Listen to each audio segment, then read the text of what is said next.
Yang terhormat para anggota Dewan, hadirin yang kami muliakan, dengan ini skors rapat kami cabut, rapat paripurna Dewan kita lanjutkan kembali. Terima kasih.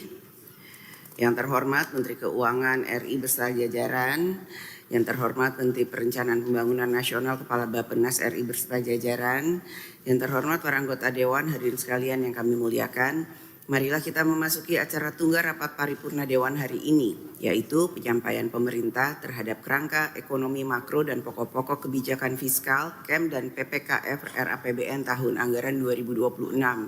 Selanjutnya, dalam pasal 167 ayat 1 Peraturan DPR RI nomor 1 tahun 2020 tentang tata tertib disebutkan bahwa pemerintah menyampaikan pokok pembicaraan pendahuluan rancangan APBN dalam rapat paripurna DPR yang meliputi kerangka ekonomi makro dan pokok kebijakan fiskal tahun anggaran berikutnya, kebijakan umum dan prioritas anggaran untuk dijadikan acuan bagi setiap kementerian lembaga dalam penyusunan usulan anggaran dan perincian unit organisasi, fungsi dan program. 2. Pemerintah menyampaikan kerangka ekonomi makro dan pokok kebijakan fiskal sebagaimana dimaksud pada ayat 1 pada tanggal 20 Mei tahun sebelumnya dalam rapat paripurna DPR. 3. Apabila tanggal 20 Mei sebagaimana dimaksud pada ayat 2 jatuh pada hari libur, rapat paripurna DPR dilakukan 1 hari sebelumnya. Untuk mempersingkat waktu, kami mempersilahkan Saudari Menteri Keuangan RI yang mewakili pemerintah untuk menyampaikan kerangka ekonomi makro dan pokok-pokok kebijakan fiskal KEM dan PPKF RAPBN tahun anggaran 2026. Kami persilahkan.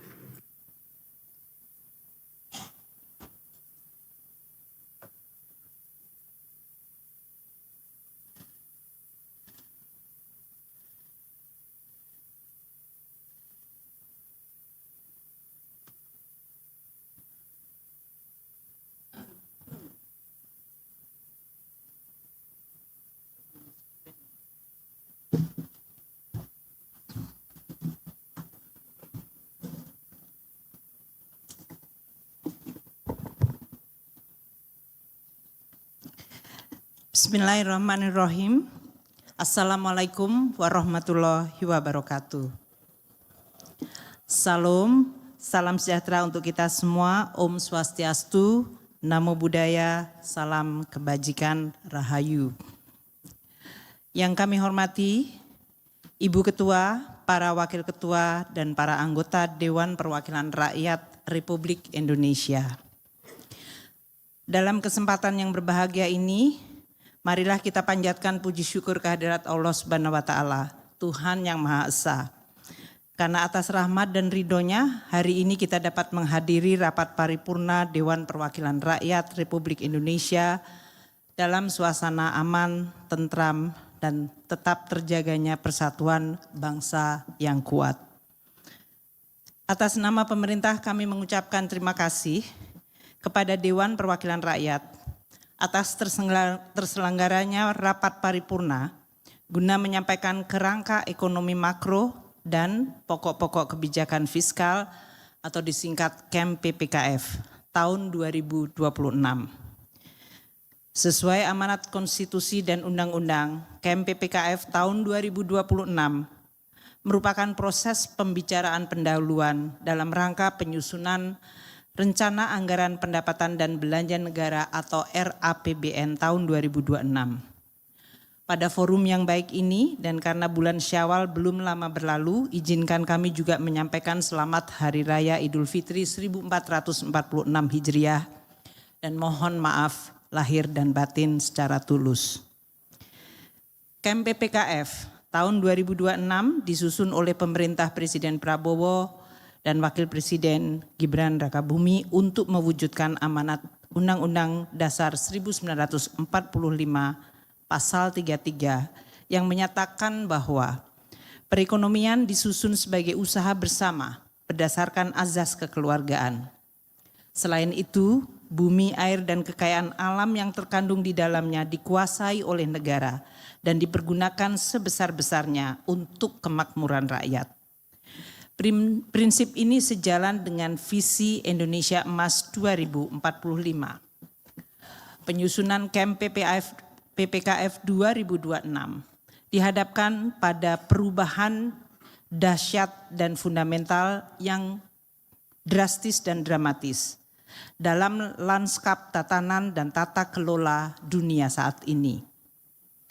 Globalisasi dan semangat kerjasama antar negara telah berubah menjadi fragmentasi dan persaingan sengit antar negara di semua segi.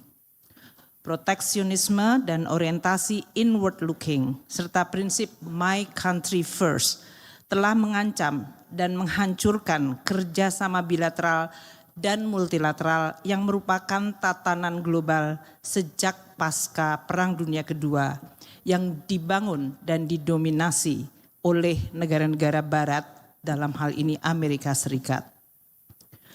Blok kesepakatan perdagangan dan investasi yang dibangun antar negara telah ditinggalkan dan tidak lagi dihormati. Situasi ini menciptakan gangguan rantai pasok global yang menjadi andalan dan fondasi bagi sistem ekonomi globalisasi, sehingga meningkatkan eskalasi risiko dan biaya transaksi global. Volatilitas dan ketidakpastian global telah melemahkan kegiatan ekspor, import, serta mendorong aliran modal keluar atau capital outflow, yang pada gilirannya mengancam stabilitas nilai tukar, meningkatkan tekanan inflasi, dan menyebabkan suku bunga global tetap tinggi. Kebijakan pengenaan tarif resiprokal oleh Amerika Serikat kepada 145 negara mitra dagangnya yang diumumkan oleh Presiden Trump pada tanggal 2 April 2025 dapat dibandingkan atau setara dengan tingkat tarif ekstrim tinggi yang dilakukan oleh Amerika Serikat 125 tahun yang lalu.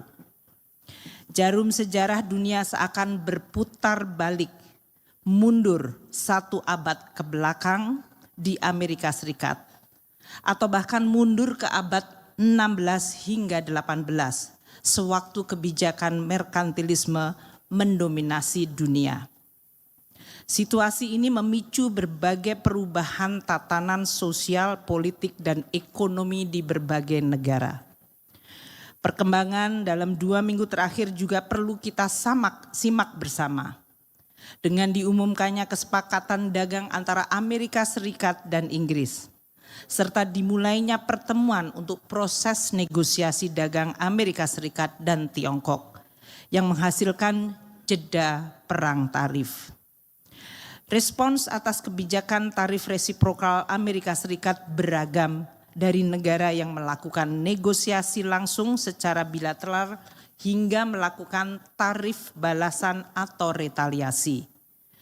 Peranan World Trade Organization atau WTO yang diciptakan sebagai tempat negosiasi untuk dispute atau persengketaan dagang antar negara secara de facto tidak berjalan. Dinamika proses ini menggambarkan dunia akan terus dibayangi ketidakpastian akibat persaingan dan perang ekonomi, perang dagang, perang keuangan, dan bahkan perang militer antar negara.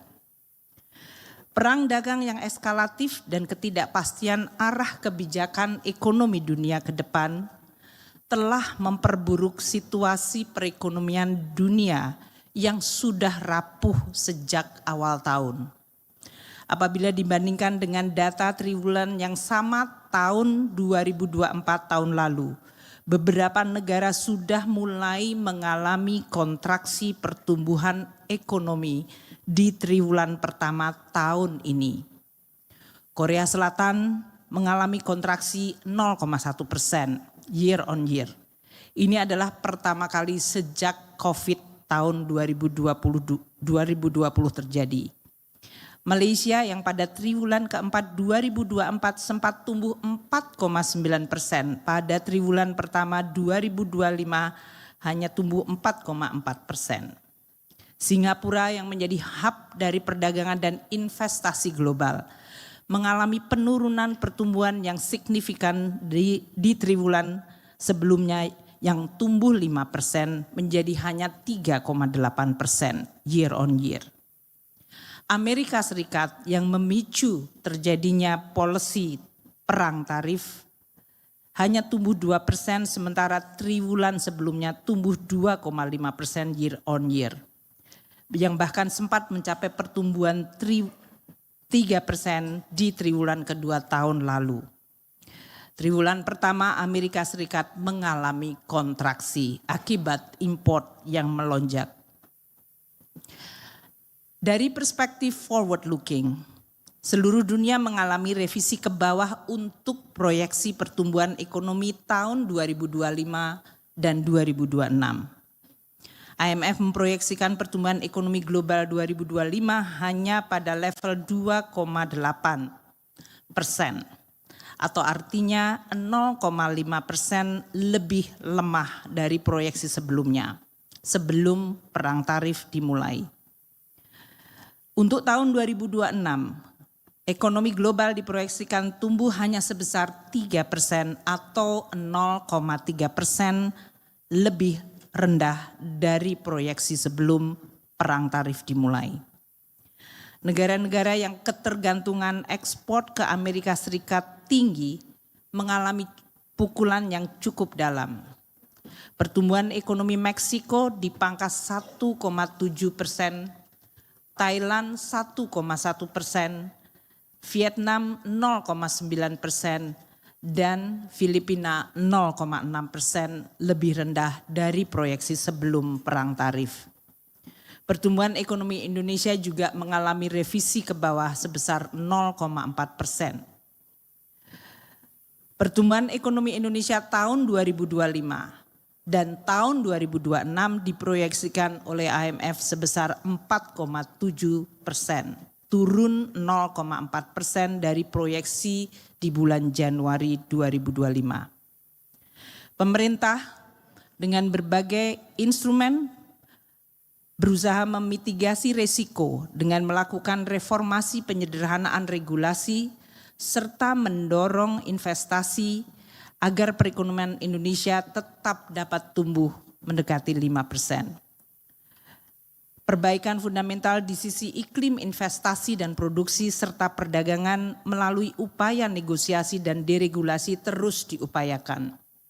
Demikian pula penggunaan instrumen fiskal atau APBN untuk insentif maupun untuk meredam gejolak, melindungi dunia usaha dan masyarakat terus dilakukan.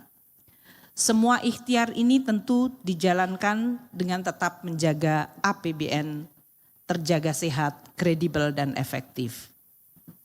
Pimpinan dan seluruh anggota Dewan yang kami hormati. Hari ini tanggal 20 Mei 2025, bertepatan dengan peringatan Hari Kebangkitan Nasional yang diperingati sebagai awal pergerakan nasional melawan kolonialisme yang eksploitatif dan jelas tidak adil. Berdirinya Budi Utomo pada tahun 1908 menandai awal kebangkitan nasional dan semangat perlawanan terhadap penjajahan yang berpuncak pada proklamasi kemerdekaan tahun 1945. Kini, satu abad kemudian dunia kembali berubah akibat kebijakan proteksionisme seperti tarif dagang tinggi yang dilakukan oleh Amerika Serikat. Indonesia harus mampu memanfaatkan momentum ini dengan meneladani semangat para pendiri bangsa, terus berjuang menjaga, mempertahankan, dan memperkuat kedaulatan nasional. Kedaulatan bangsa dan kedaulatan ekonomi sangat penting dan perlu diperkuat dan dijaga di tengah gejolak global dan persaingan yang meruncing. Persaingan di bidang militer, keamanan, persaingan geopolitik dan ideologi, ekonomi, sektor keuangan akan semakin menantang dan makin kompleks. Persaingan ini berpotensi mengancam stabilitas dan kemajuan yang sudah dan akan terus kita capai. Oleh karena itu Indonesia harus mandiri, dengan memperkuat ketahanan pangan, ketahanan energi, meningkatkan kualitas sumber daya manusia kita, serta memperkuat pertahanan semesta. Sumber daya alam harus mampu menciptakan nilai tambah melalui hilirisasi yang strategis dan berbasis daya saing tinggi yang mampu menarik modal nasional dan global secara produktif. Dengan demikian, kesejahteraan rakyat melalui penciptaan kesempatan kerja yang berkualitas terjadi. Sumber daya manusia terus ditingkatkan melalui program pendidikan, terutama berbasis science, technology, engineering, and mathematics atau STEM. Hal ini untuk mengejar ketertinggalan industri dan memacu kemajuan lebih tinggi. Program kesehatan universal atau semesta menjadikan akses dan memperbaiki kualitas pelayanan kesehatan yang makin baik bagi seluruh rakyat Indonesia. Perluasan dan penguatan jaring pengaman sosial memberikan perlindungan yang memadai bagi seluruh rakyat Indonesia, terutama kelompok yang rentan dan tidak mampu. Seluruh masyarakat harus memiliki kesempatan untuk maju dan berkembang melalui berbagai program intervensi lengkap, baik melalui program seperti makan bergizi gratis untuk anak-anak sekolah, anak usia dini, ibu hamil, hingga program sekolah rakyat untuk anak tidak mampu, usaha kecil menengah dan koperasi. Penguatan ekonomi di level akar rumput akan terus diperkuat termasuk melalui pembentukan koperasi desa atau kelurahan merah putih di seluruh desa dan kelurahan. Petani, nelayan, dan buruh menjadi perhatian utama dari sisi kesejahteraan dan kepastian tingkat kebutuhan hidup yang layak. Selain itu, mereka adalah tulang punggung ekonomi kita yang juga menghindarkan dampak negatif globalisasi dalam bentuk kesenjangan ekonomi yang sangat besar, kemunduran kesejahteraan yang akan menimbulkan destabilisasi sosial politik.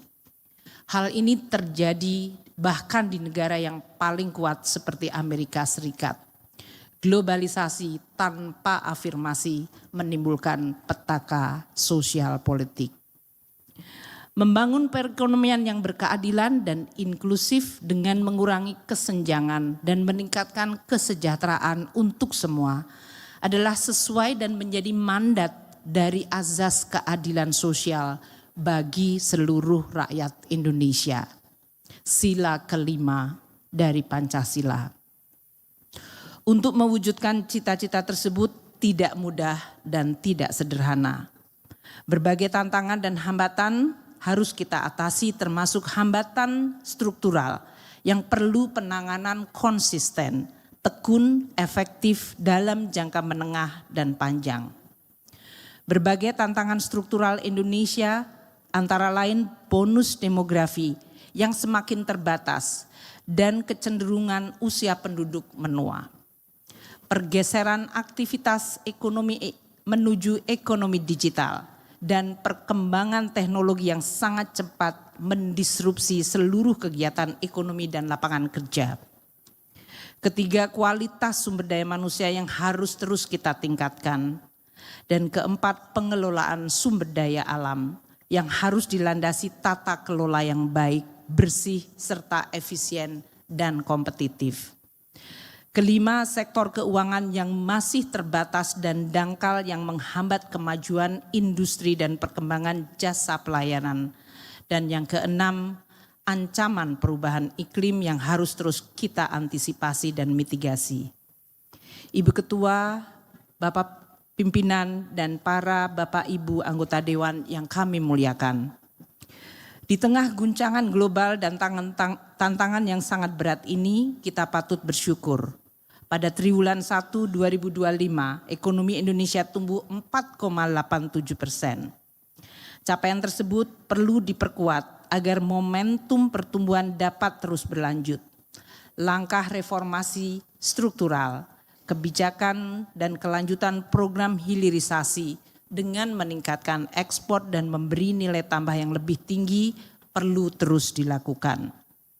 Perbaikan iklim investasi, penyediaan infrastruktur, dan peningkatan partisipasi swasta menjadi faktor penting.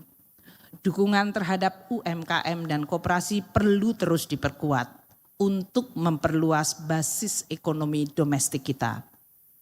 Di sisi lain, stabilisasi harga melalui pemanfaatan instrumen APBN untuk menjaga inflasi tetap rendah dan harga-harga terjangkau masyarakat perlu untuk diteruskan.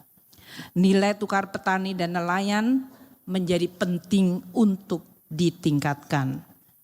Instrumen penting untuk menjaga daya beli masyarakat, memastikan pertumbuhan konsumsi rumah tangga yang sehat adalah APBN yang sehat dan kredibel.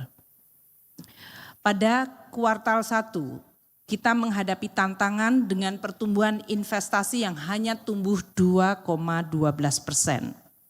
Meskipun demikian, trajektori ke depan dari investasi diyakini masih akan kuat melalui program hilirisasi dan juga menarik investasi serta terjadinya perubahan konstelasi global yang harus menjadi pemicu untuk kesempatan investasi di dalam negeri.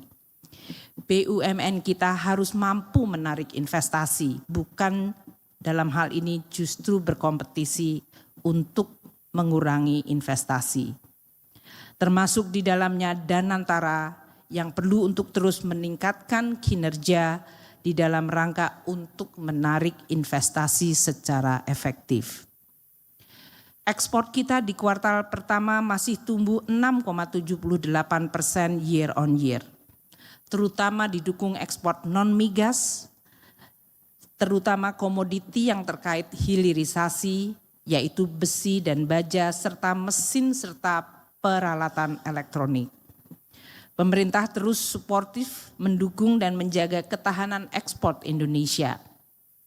Dalam jangka pendek dilakukan upaya negosiasi dengan Amerika Serikat maupun upaya perluasan pasar ekspor kita.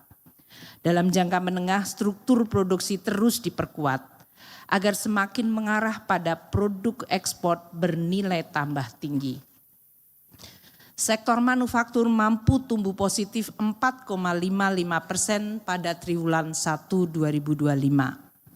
Ekspor manufaktur konsisten masih ekspansif. Ini mengkompensasi penurunan ekspor pertambangan yang mengalami dampak negatif dari berbagai gejolak dunia. Purchasing Manager Index Indonesia yang mengalami zona kontraksi pada April 2025 harus segera dikembalikan ke zona ekspansif.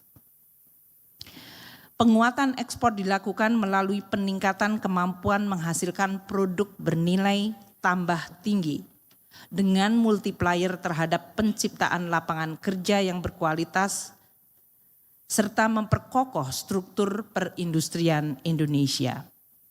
Sektor pertanian pada kuartal pertama tumbuh sangat tinggi, 10,52%.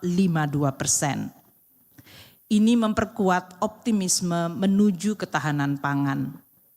Penyederhanaan tata kelola subsidi pupuk melalui pemangkasan 145 regulasi yang telah menjamin ketersediaan dan keterjangkauan pupuk di level petani menjadi salah satu momentum perbaikan yang signifikan. Langkah strategis ini secara timing bertepatan dengan perkembangan cuaca kita yang telah berkontribusi terhadap kenaikan produksi dan produktivitas petani. Produksi beras nasional periode Januari hingga Maret meningkat 51% year on year. Hal ini menunjukkan bahwa Indonesia mampu menjaga ketahanan pangan di tengah ketidakpastian global. Lebih lanjut, data Rice Outlook April 2025 menunjukkan produksi beras Indonesia pada musim tanam 2024-2025 adalah yang tertinggi di ASEAN. Secara keseluruhan boleh tepuk tangan untuk partai yang mendukung petani. Produksi di tahun 2025 diperkirakan mencapai 34,6 juta ton, tumbuh 4,8% dari produksi tahun sebelumnya. Daya tahan dan resiliensi pertumbuhan ekonomi Indonesia tidak terlepas dari konsistensi upaya pemerintah menjaga tingkat harga pada level yang ideal. Inflasi Indonesia termasuk yang paling rendah dibanding negara lain.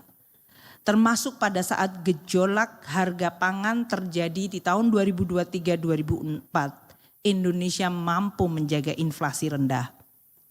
Pada perkembangan terkini inflasi yang terlihat dari indeks harga konsumen berada pada level 1,95% year on year.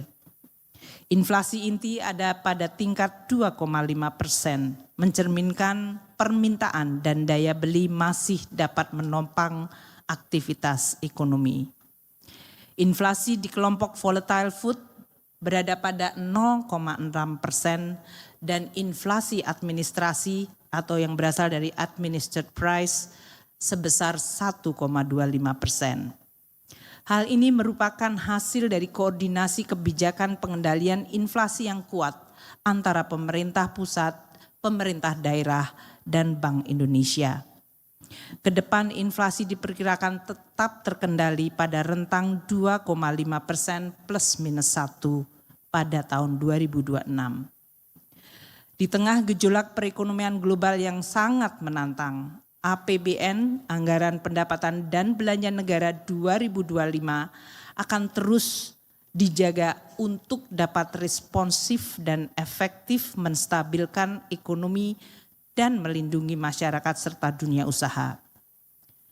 Realisasi APBN 2025 setelah mengalami defisit 3 bulan Januari hingga Maret berturut-turut hingga Maret, pada bulan April mengalami turnaround atau perubahan. Bulan April APBN mengalami surplus sebesar 4,3 triliun rupiah. Keseimbangan primer surplus atau positif 173,9 triliun rupiah dan posisi kas negara surplus 283,6 triliun dari silpa, total kas negara di atas 600 triliun. Realisasi penerimaan terus menunjukkan tren penguatan. Pendapatan negara mencapai 810,5 triliun rupiah atau 27% dari target. Penerimaan terus menunjukkan penguatan, menunjukkan bahwa aktivitas ekonomi terus menunjukkan adanya tren penguatan meskipun dihadapkan pada berbagai guncangan. Belanja negara terrealisir sebesar 806,2 triliun atau 22,3% dari target APBN. Hal ini menunjukkan di tengah masa transisi, APBN 2025 tetap mampu berfungsi optimal di dalam menunjang pelaksanaan program prioritas pemerintah yang dirasakan oleh rakyat. APBN tetap akan dijaga menjadi instrumen shock absorber, menjaga stabilitas ekonomi, melindungi masyarakat dan menopang daya beli masyarakat, serta mendorong dunia usaha. Ibu pimpinan dan para anggota yang kami muliakan. Dengan gejolak yang sangat tinggi dan dinamis, serta tantangan struktural yang masih kita hadapi di dalam negeri, namun dengan fokus untuk terus menciptakan kemajuan yang konsisten, maka kebijakan fiskal 2026 diarahkan untuk mewujudkan kedaulatan pangan, energi, dan ekonomi di dalam rangka menuju Indonesia tangguh, mandiri, dan sejahtera. Kebijakan fiskal 2026 digunakan secara efektif dan selektif meredam berbagai gejolak dan guncangan, namun terus dapat mendukung dan responsif terhadap prioritas agenda pembangunan jangka menengah panjang. Strategi fiskal difokuskan pada penguatan daya tahan ekonomi dan sekaligus menjaga keberlanjutan APBN. Langkah-langkah yang akan dilakukan dan sedang terus dilakukan adalah stabilisasi ekonomi terus ditingkatkan, baik melalui diplomasi perdagangan, peningkatan investasi melalui negosiasi, deregulasi, dan perluasan pasar ekspor, termasuk sinergi kebijakan fiskal, moneter, dan sektor keuangan domestik untuk memperkuat pertumbuhan dan menjaga stabilitas. Kedua, melindungi dunia usaha dan daya beli masyarakat melalui pemberian insentif fiskal untuk berbagai program perlindungan dan juga memperkuat perlindungan sosial. Ketiga, menjaga APBN agar tetap terus sehat, kredibel, dan berkelanjutan, dengan terus meningkatkan penerimaan negara baik dari pajak, bea cukai, dan PNBP. Menjaga defisit dan utang secara hati-hati dan prudent, meningkatkan efisiensi dan kualitas belanja negara, serta terus menjaga fiscal buffer dan fleksibilitas APBN. Di samping itu, peningkatan pengelolaan aset dan kekayaan negara termasuk BUMN dan Danatara terus dilakukan. Indonesia terus memelihara posisi non-blok dalam suasana persaingan global yang cenderung mencari blok. Melalui diplomasi proaktif dan negosiasi secara strategis dengan Amerika Serikat dan negara-negara penting lainnya akan membuahkan situasi yang menjaga kepentingan Indonesia. Indonesia melakukan pertemuan dan pembahasan untuk dapat menjaga proses negosiasi yang komprehensif dan berfokus pada penguatan ketahanan energi, akses pasar, dan tarif yang kompetitif, serta percepatan deregulasi untuk mengembangkan rantai nilai melalui kerjasama industri strategis. Negosiasi yang mencapai win-win solution dipastikan tetap akan menjadi prinsip penting untuk menjaga kemandirian ekonomi dan kedaulatan bangsa. Kepentingan nasional tetap dijaga dengan terus mengutamakan transfer teknologi, inovasi, baik di sektor kesehatan, pertanian, energi, dan bahkan sektor militer. Sebagai upaya penguatan dan mitigasi dampak negatif dari tarif Presiden Trump, pemerintah juga memperluas penetrasi ekspor produk unggulan di kawasan potensi lainnya, termasuk ASEAN Plus 3, yaitu Jepang, Korea Selatan, dan Cina, BRICS, dan Eropa. Proses negosiasi mencari pasar baru bukanlah hal yang mudah karena melibatkan banyak pihak dan banyak kepentingan, namun tidak berarti mustahil untuk diwujudkan. Segenap komponen bangsa, baik di internal pemerintah dengan DPR maupun berbagai stakeholder dunia usaha, perlu untuk ditingkatkan semangat bekerja bersama dan bekerja sama. Ini adalah semangat kebangkitan nasional yang terus perlu kita nyalakan dan tidak boleh padam sejak lebih dari 1 abad yang lalu. Ibu dan Bapak anggota Dewan yang kami muliakan, Ibu Ketua dan pimpinan Dewan yang terhormat, dalam rangka memperkuat kemandirian ekonomi dan sosial dan mewujudkan Indonesia yang adil, makmur, sejahtera, strategi jangka menengah difokuskan pada 8 strategi yang mendukung agenda pembangunan.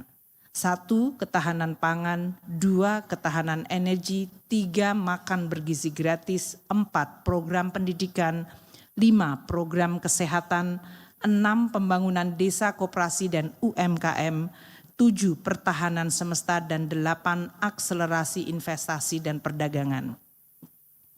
Untuk ketahanan pangan dengan mendorong produktivitas dan menjaga stabilitas harga pangan, APBN 2026 difokuskan untuk meningkatkan kapasitas produksi padi, jagung, susu, daging, dan mengurangi ketergantungan impor pangan. Perkuatan rantai pasok dan hulu hingga hilir, serta menggunakan instrumen kebijakan terutama fiskal untuk mendukung subsidi pupuk, bantuan alat mesin pertanian, dan perluasan lahan pertanian, serta penyediaan benih unggul dan peningkatan serta penguatan peran Bulog untuk menjaga stabilitas harga pangan. Menjaga pasokan dengan peningkatan kesejahteraan petani dan nelayan merupakan 2 hal yang cukup menantang namun harus dilakukan. APBN juga mendorong akses pembiayaan bagi petani, nelayan, dan pelaku usaha serta penguatan lumbung pangan. Kedua, dalam mewujudkan ketahanan pangan dan peningkatan lifting minyak dan gas, serta menjaga stabilitas harga energi, percepatan pengembangan energi baru terbarukan, serta mengurangi emisi gas rumah kaca. Berbagai program seperti melanjutkan program B40 menuju transisi B50 ditopang dengan dukungan fiskal. Kebijakan ditopang untuk investasi infrastruktur dan distribusi bahan bakar nabati, pengujian teknologi kendaraan, serta pengembangan ekosistem energi terbarukan.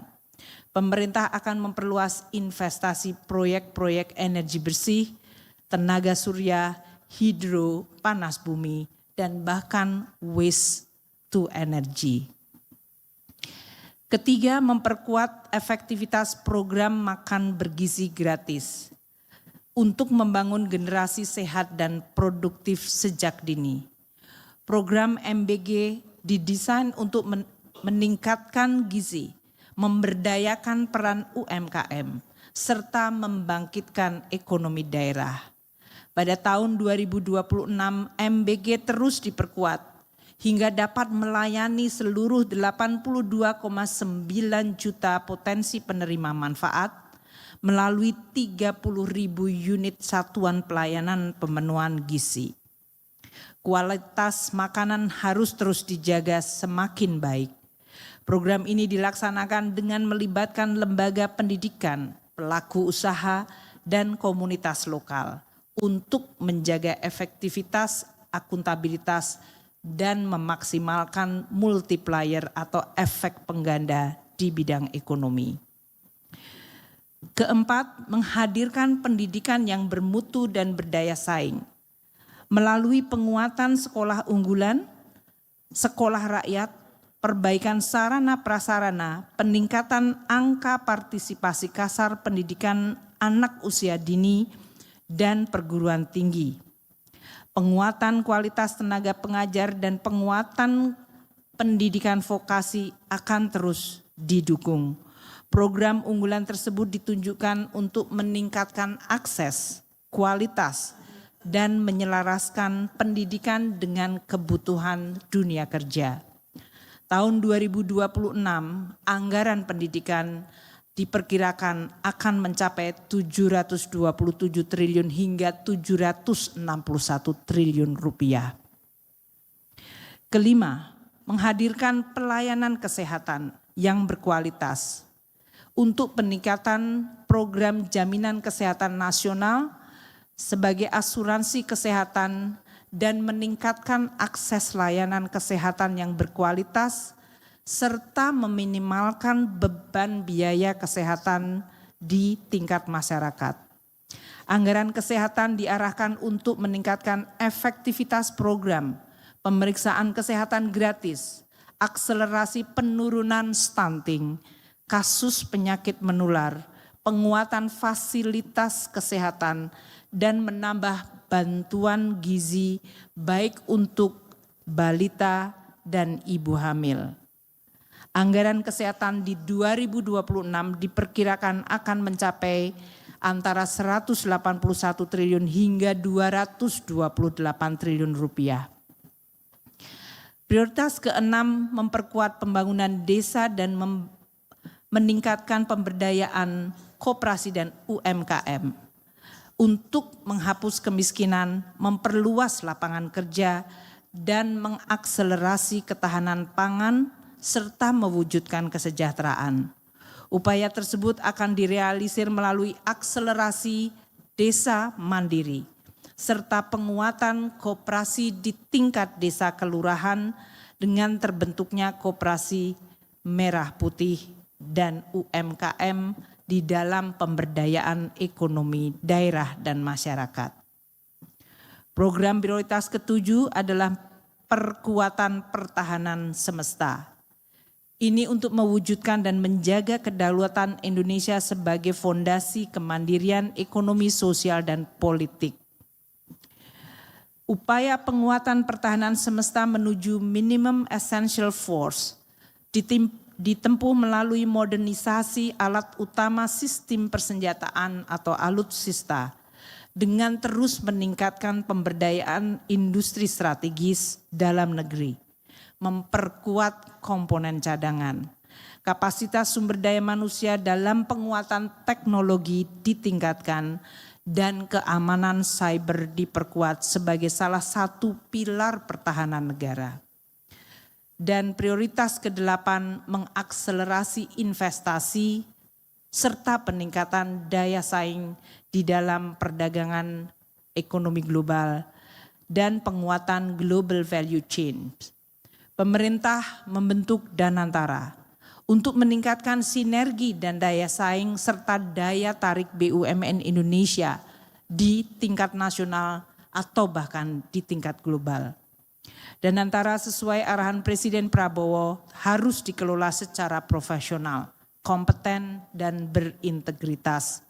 Diisi sumber daya manusia terbaik termasuk dukungan dari para expert di level internasional. Pengelolaan dilaksanakan di bawah mekanisme pengawasan dan tata kelola yang baik, profesional, transparan, akuntabel, dengan menerapkan prinsip good corporate governance. Danantara menerima mandat untuk menjalankan perbaikan operasional BUMN dan meningkatkan kualitas investasi. Untuk fungsi operasional Danantara sebagai super holding BUMN membangun sinergi dan efisiensi antar berbagai entitas BUMN. Dengan demikian aset negara dapat dikelola secara terintegrasi, produktif, dan konsisten, mendukung agenda pembangunan. Sebagai fungsi investasi, Danantara menjadi pengelola investasi aset dan dana pemerintah untuk mengakselerasi investasi produktif sesuai prioritas pembangunan. Untuk fungsi ini Danantara mengoptimalkan peranannya di dalam menarik investasi swasta baik nasional maupun internasional. Fokus investasi diarahkan pada sektor terkait hilirisasi sumber daya alam, manufaktur bernilai tambah tinggi, energi terbarukan, infrastruktur digital, industri hulu strategis, ketahanan pangan, serta motor pertumbuhan ekonomi berkelanjutan, serta memperkuat keseimbangan eksternal perekonomian. Pemerintah tetap menyediakan berbagai insentif fiskal seperti tax holiday, super deduction, untuk riset dan pelatihan, serta pengembangan kawasan ekonomi khusus dan terintegrasi untuk memperkuat rantai nilai industri nasional dengan berdasarkan azas kompetitif. Selain itu, strategi investasi diarahkan lebih produktif, mendorong melalui kualitas SDM, mengadopsi teknologi yang lebih efisien, serta perbaikan regulasi. Dengan upaya-upaya tersebut diharapkan incremental capital output ratio atau ICOR sebagai rasio yang mencerminkan produktivitas efisiensi dibandingkan nilai tambah terhadap perekonomian akan dapat ditekan semakin rendah. Artinya perekonomian makin kompetitif dan produktif. Dengan terlaksananya 8 strategi kebijakan tersebut, niscaya dan insya Allah fondasi ekonomi Indonesia akan terus terjaga tangguh, mandiri, dan sejahtera. Pimpinan dan anggota Dewan yang terhormat, APBN akan terus dijaga sehat dan kredibel melalui reformasi fiskal, meningkatkan pendapatan, meningkatkan kualitas dan efisiensi belanja, inovasi pembiayaan, dan mendorong kinerja serta pemerataan kemajuan ekonomi. Dari sisi pendapatan negara dilakukan langkah yang seimbang antara meningkatkan penerimaan pajak dan perpajakan dengan menjaga iklim investasi dan kelestarian lingkungan. Optimalisasi perluasan basis pajak dilakukan melalui intensifikasi dan ekstensifikasi berdasarkan data dan risiko, termasuk penggunaan Cortex di dalam mengelola data dan perbaikan kebijakan perpajakan.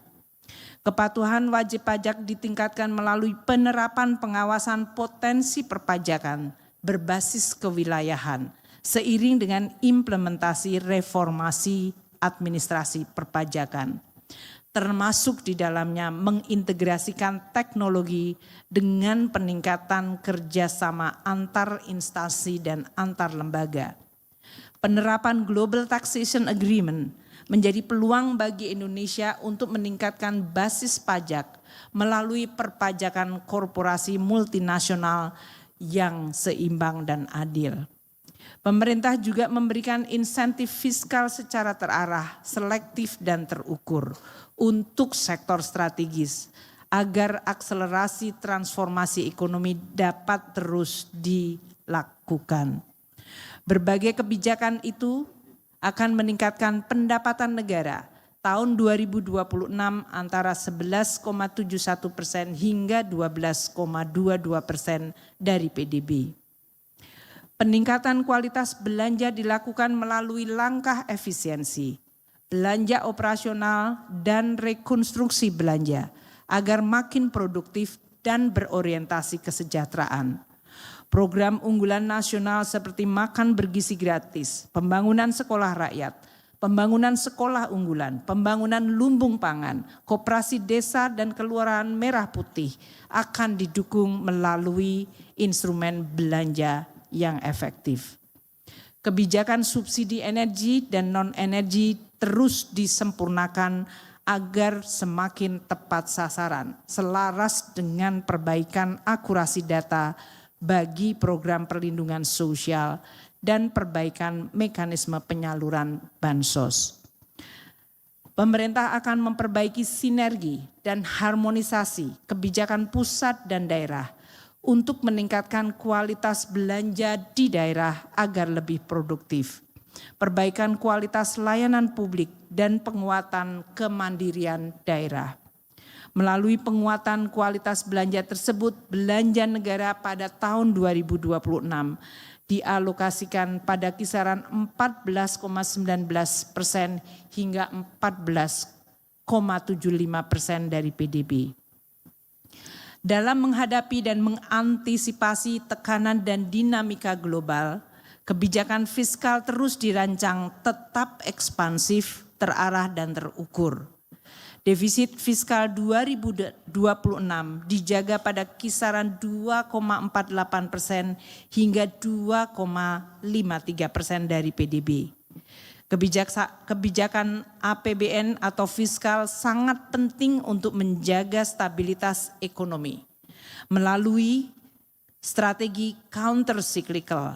Pimpinan di sini ada yang menulis disertasi counter cyclical, Pak. Yang efektif dan dari sisi timing pelaksanaan menjadi penting. Dukungan kepada dunia usaha dan masyarakat terus diperkuat. Keberlanjutan fiskal perlu dipastikan karena APBN adalah instrumen andalan dari masa ke masa, dari pemerintahan ke pemerintahan, hingga terus Indonesia mencapai tujuan bernegara.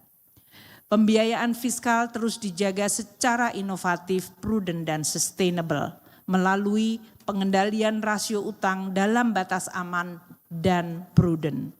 Mendorong efektivitas pembiayaan investasi dengan memberdayakan BUMN termasuk dan antara PLU dan Special Mission Vehicle. Memanfaatkan sisa anggaran lebih atau SAL untuk mengantisipasi ketidakpastian. Dan yang keempat, meningkatkan akses pembiayaan investasi dan modal kerja dan atau rumah bagi masyarakat berpendapatan rendah dan UMKM. Dan yang kelima, mendorong skema kerjasama pemerintah dan badan usaha yang sustainable.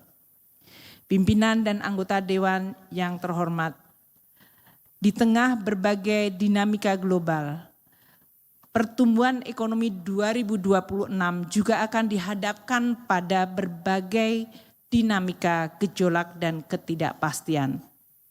Kami memproyeksikan pertumbuhan ekonomi 2026 pada kisaran 5,2% hingga 5,8%. Dengan tetap menjaga daya beli masyarakat, mendorong transformasi dan reformasi ekonomi termasuk hilirisasi sumber daya alam dan perbaikan iklim investasi dan sumber daya manusia. Laju pertumbuhan ini menjadi fondasi kuat untuk pertumbuhan hingga mencapai 8% dalam beberapa tahun ke depan dengan terus konsisten mencapai visi Indonesia Maju 2045. Dengan pertimbangan risiko dan ketidakpastian, suku bunga SBN tenor 10 tahun pada tahun 2026 diperkirakan pada kisaran 6,6% hingga 7,2%. Ini ada didukung dengan spread yang menarik dan trust dari investor terhadap stabilitas ekonomi dan kebijakan fiskal yang baik. Minat beli investor di pasar surat berharga negara akan terus terjaga dan menciptakan stabilitas baik di surat berharga negara maupun nilai tukar rupiah. Nilai tukar rupiah terhadap dolar pada tahun 2026 diperkirakan antara kisaran 16.500 hingga 16.900 rupiah per dolar. Inflasi di kisaran 1,5% hingga 3,5%. Dengan terus menjaga stabilitas harga baik dari sisi supply dan demand. Dengan tensi gejolak politik dan perlemahan ekonomi global, harga minyak mentah dan berbagai sumber daya alam Indonesia pasti terpengaruh. Minyak mentah Indonesia akan berada pada kisaran antara 60 hingga 80 dolar per barel. Lifting minyak di 600.000 hingga 605.000 barel per hari dan lifting gas pada 953.000 hingga 1.017.000 barel setara minyak per hari. Upaya untuk meningkatkan lifting minyak dan gas terus dilakukan.